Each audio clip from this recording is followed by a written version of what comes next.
अरे बेटा, मुझे भी ले चल अपने साथ। आखिर में रहकर अकेली क्या करूंगी? मेरी देखभाल के लिए भी तो कोई चाहिए।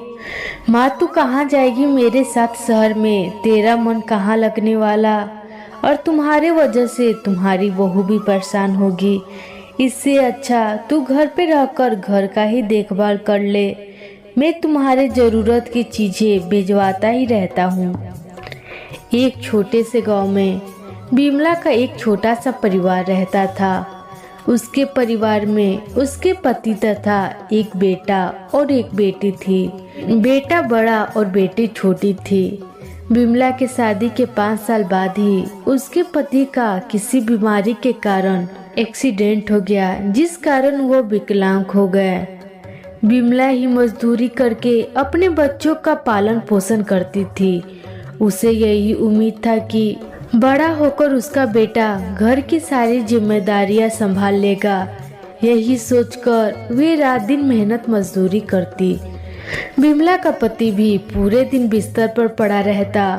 कुछ साल बाद जब बच्चे बड़े हो गए थे तो बिमला अपना सारा जमा पूंजी अपनी बेटी की शादी में लगा देती है। उसका बेटा भी शहर में 15-20 हजार की नौकरी करता था। बेटा अपने पैरों पर खड़ा है, यह सोचकर बिमला उसकी शादी भी करवा देती है। शादी के तुरंत बाद ही बिमला का बेटा अपनी पत्नी को लेकर शहर चला जाता है। गांव पर बिमला अपने बीमार पति की सेवा करती है और मजदूरी करके अपना पेट भरती है। बेटे की शादी के कुछ ही महीने बाद बीमार पति की भी मृत्यु हो जाती है। पिता की मौत की खबर सुनकर शहर से बिमला का बेटा और बहू आते हैं। पिता के 13वीं के तुरंत बाद ही बेटा अपनी पत्नी को शहर वापस जाने के लिए बोलता है। तभी बिमला अपने बेटे से कहती है कि वे उसे भी अपने साथ शहर ले जाए, क्योंकि गांव में वो अकेली ही बच गई थी।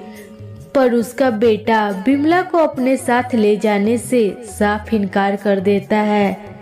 बेटे की बात सुनकर बिमला के आंखों में आंसू भर आते हैं।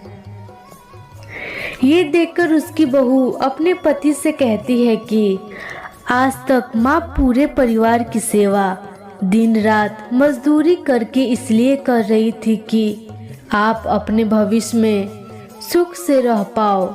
उन्होंने अपने बच्चों की सेवा बिना किसी स्वार्थ के करती आ रही है, और जब उनकी बारी आई तो आप अपना स्वार्थ देख रहे हो।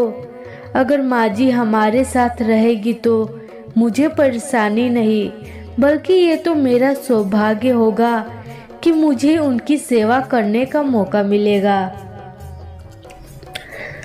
अपनी पत्नी की बातें सुन बेटे को भी अपनी गलतियों का एहसास होता है और वे बिमला के पास जाकर अपनी गलती के लिए क्षमा मांगता है और उन्हें अपने साथ ले जाता है।